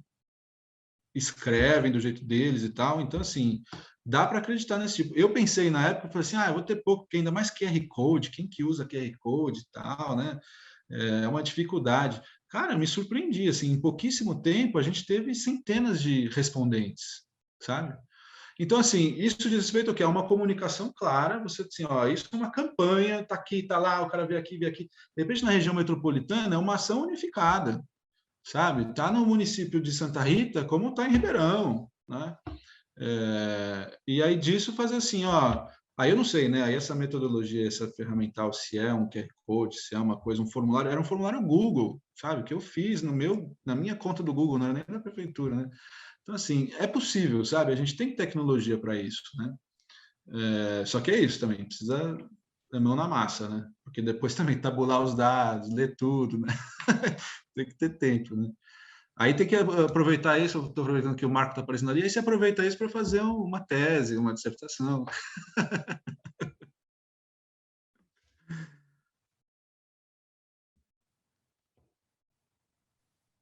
Para tabular, a gente explora os estagiários. Nós estamos com alguns comentários no chat, mas nenhuma pergunta, pelo menos eu não identifiquei nenhuma pergunta. Alguém quer fazer alguma pergunta? Bernardo, já temos solicitação desse seu material, que eu já estou confiando que seja repassado, e está autorizado repassarmos para quem nos pedir? Claro, não, vou passar para Ok. vocês. Acho que eu vou fazer só uma última revisãozinha ali, mas eu Certo. mando para a Érica, sim. Ótimo, e aí para quem nos pedir, a gente repassa. Alessandra, a avaliação qualitativa é tão importante quanto a quantitativa. Parabéns, Bernardo, e muito obrigada pela apresentação. Tem vários comentários, não sei se você está acompanhando, se você está conseguindo ler. Mais alguma pergunta? Olha, nós temos aqui conosco Flávio Rassi, que é co-vereador, nós temos...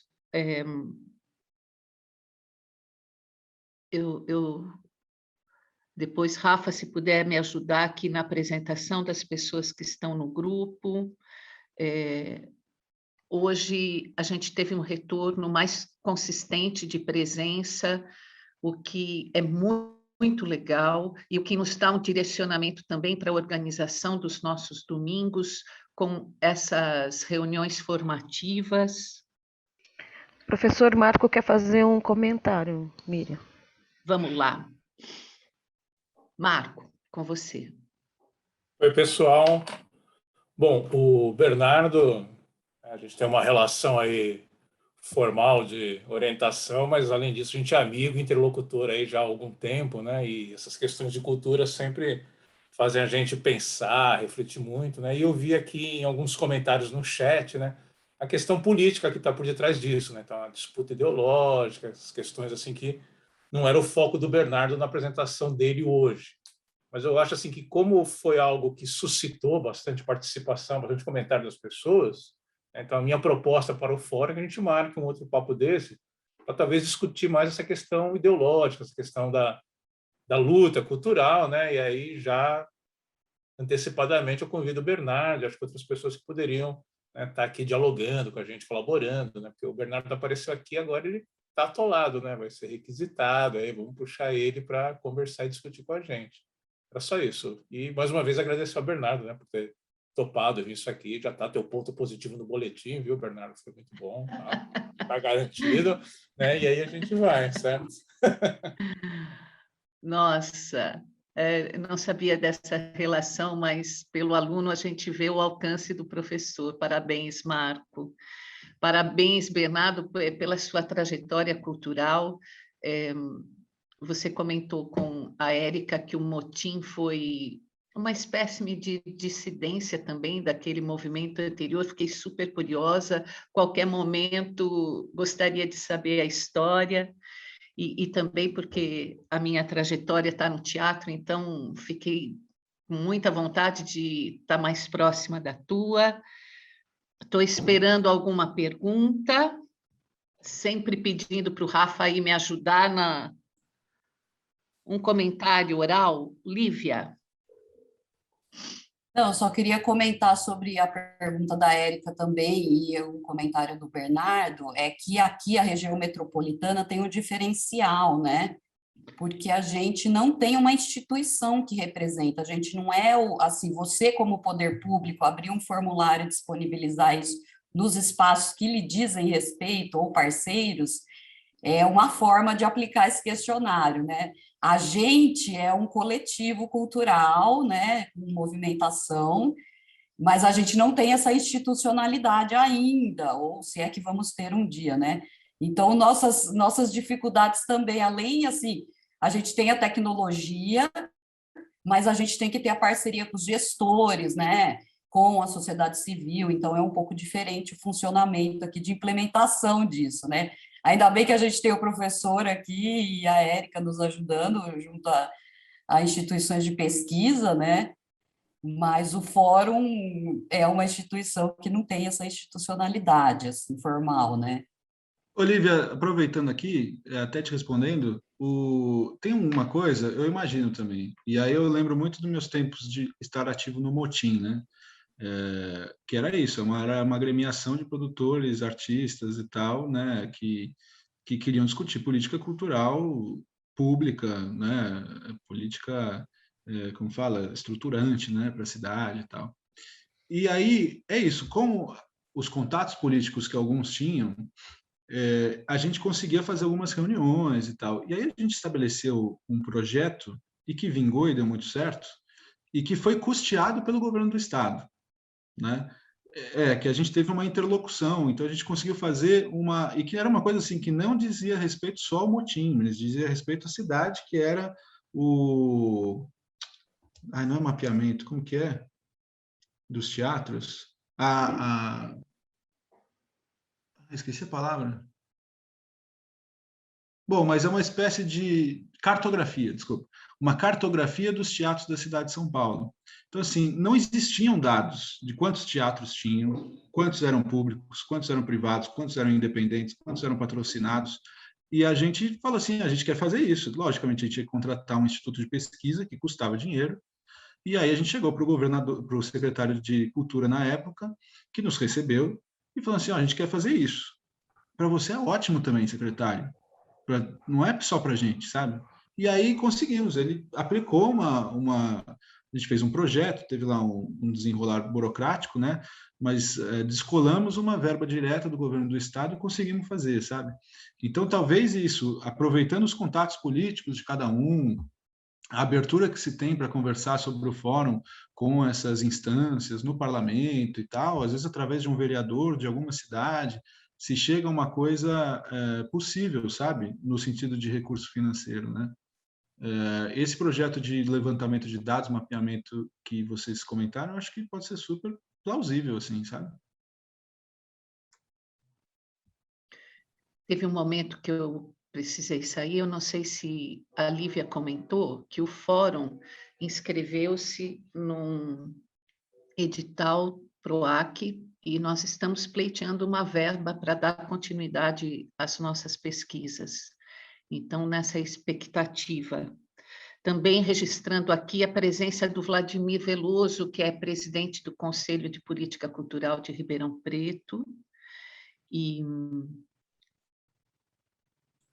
eu estou muito feliz de hoje a gente ter recebido pessoas além da região de Ribeirão Preto, como, se não me engano, Carlos, do Guarujá, e o Neri Silvestre, de Santo André, que eu acompanho pelas reuniões do FLIGSP, principalmente pelos WhatsApp do FLIGSP. Então, muito legal a gente estar compartilhando experiências intermunicipais, trocando essas formações. Aqui no Fórum da Região Metropolitana, a gente incentiva muito que as pessoas participem das reuniões formativas do FLIGSP, e eu percebo que esse movimento social tende a crescer, e é a única saída, como o Bernardo comentou, né? E além do Vlad, temos aqui a Verônica Volpato, vice-presidente do Conselho de Capão Bonito, a Alessandra Constantino, que faz parte da organização aqui do nosso fórum, é presidente do Conselho de Jabuticabal também. Estamos com uma representação bem grande aí. Temos algumas gestoras, inclusive a Grazi fez um comentário, a Grazi é gestora de cultura em Santa Rita do Passa Quatro. Ela fez um comentário aqui no chat, relatando que a nova administração requisitou essa segunda etapa da LAB, né? Então, quem perdeu, sobe um pouquinho no chat ali para ler o relato dela. E além dela, temos aqui a Cidinha Nasser, que é gestora de cultura em Cajuru, a Cláudia Maito, que é gestora de cultura em São Joaquim da Barra, e, se não me engano, Maraísa Sandoval é de Orlândia? Acredito que Orlândia. Miguelópolis, desculpa. Nós estamos nos aproximando da finalização do nosso encontro. Bernardo, esse material todo que você trouxe vai nos ajudar muito no diálogo com os vereadores da região metropolitana de Ribeirão Preto, dos gestores culturais, porque é essa a nossa intenção. O Fórum trabalhou ativamente para que a Lei Aldir Blanc, acontecesse em nossas cidades, né? E nós ouvimos de tudo, assim, alguns absurdos que justificavam por que prefeitos não queriam aderir à lei. E a gente já, nessa antecipação e desejo de que a Lei Paulo Gustavo aconteça, estamos, então, fortalecendo as estruturas culturais, né? Nossa perspectiva é esse diálogo com o parlamento, na conquista de uma reunião com o parlamento que tenha como tema cultura. Vou olhar aqui, então, mais uma vez, para ver se a gente tem alguma pergunta.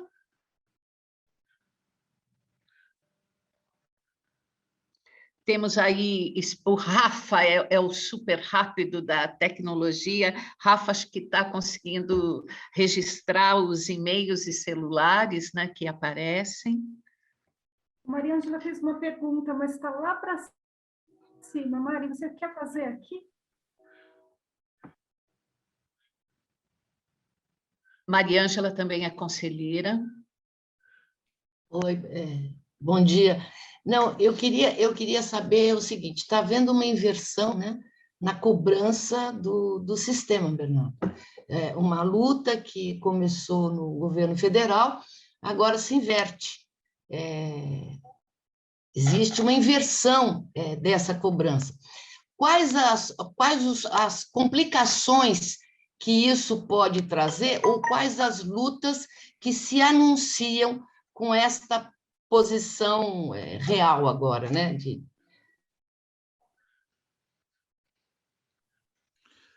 Acho que eu entendi, Maria Ângela.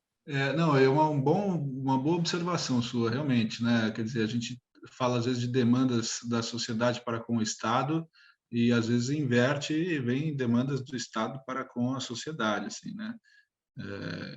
Pode ser lido assim, até aqueles dados que eu passei, assim, 33% dos municípios não pegaram a Lei Aldir Blanc, e o governo federal, ainda mais esse governo federal, pode olhar e falar assim, mas também por que vocês não fizeram o seu prefeito, seu secretário entrar no sistema de cultura e para, né? Corre-se esse risco, assim, também, né? Olha, eu acho que o grosso dessa discussão desse assunto, acho que tem a ver até com o próximo encontro que o Marco falou, né? Eu acho que essa relação entre sociedade civil e Estado, os tensionamentos todos, acho que diz muito respeito a quem está na cadeira lá no Estado, assim, né? O diálogo, quando há, pode ser de uma forma X ou Y, né? O que a gente vê hoje é que, infelizmente, não há diálogo, assim, né? E se há, é para uma parcela que fala a língua que eles querem ouvir, assim, né? Então, nesse sentido de institucionalização, você vê como a gente fica um pouco refém mesmo, né, dessas políticas estruturantes, né, se a gente não tem, né.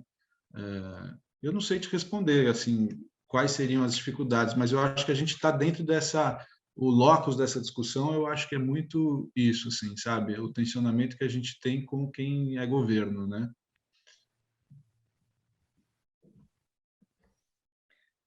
Bernardo, eu estou acompanhando aqui o chat, não temos mais perguntas, então, antes da nossa finalização artística, temos, né, Rafa? Faz aí um positivo. Temos, que legal, que ótimo.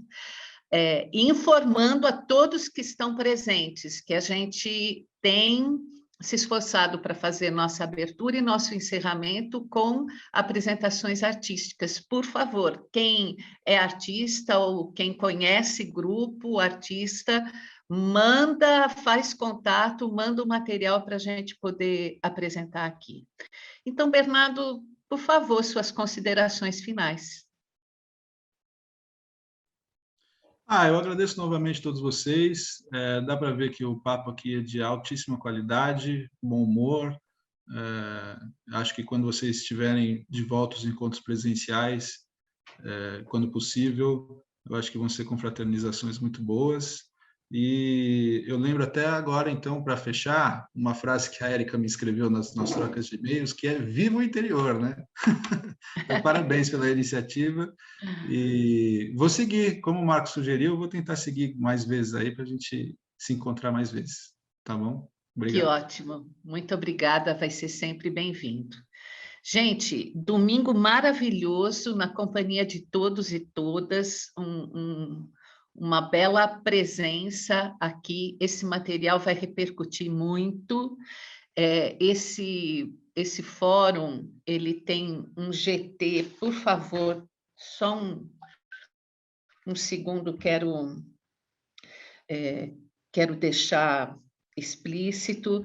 Esse fórum ele tem um GT que trabalha a organização dessas reuniões, a minha pessoa, Adriana Scanavês, que hoje não está presente, Alessandra Constantino, de Jabuticabal, Ney Bambáfrica, que é de Pradópolis, o Rafa Touso, a Érica Santos, a Lívia Martucci e a Mariângela Quartim.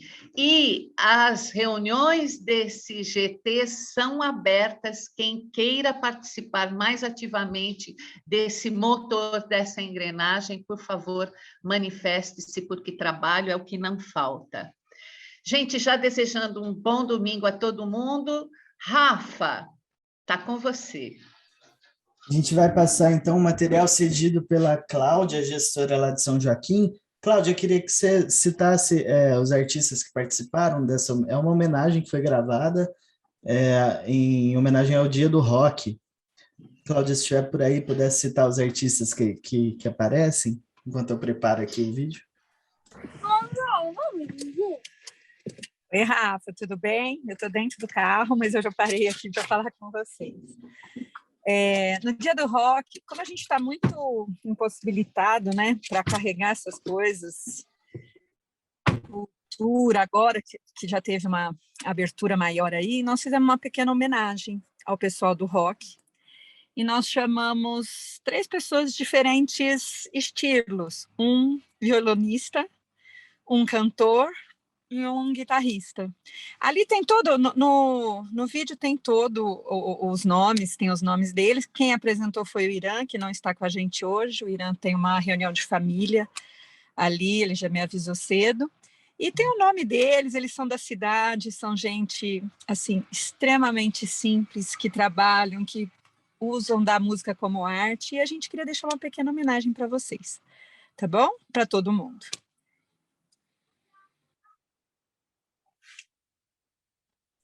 Valeu, vou dar play aqui então. Tá, ok. Abraço, obrigada.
de julho, Dia Internacional do Rock.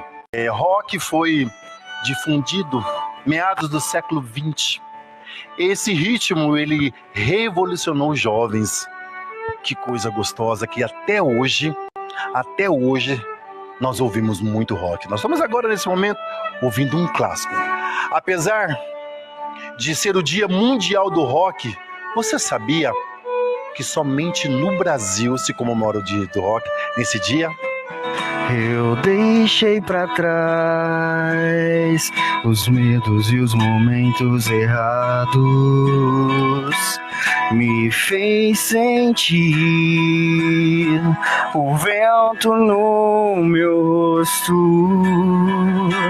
Em cada escolha quero estar com você. Me deixa forte sem saber porquê. Vem me iluminar. Seguimos juntos no mesmo caminho. Olho pro lado, não estou sozinho. Vem me iluminar. Então fica um pouco mais, já que o tempo passa tão depressa. Então fica um pouco mais, já que o pouco é tudo que resta pra nós dois. O rock começou a ser celebrado aqui com mais forças nos anos de 1990. Nessa época, nesse ano de 1990, 2 rádios paulistanas começaram a difundir essa data que hoje nós estamos celebrando. Está ouvindo? Essa música extremamente contagiante. O rock é isso. Viva o rock! Departamento da Cultura de São Joaquim da Barra, Prefeitura Municipal de São Joaquim da Barra. 13 de julho, Dia do Rock.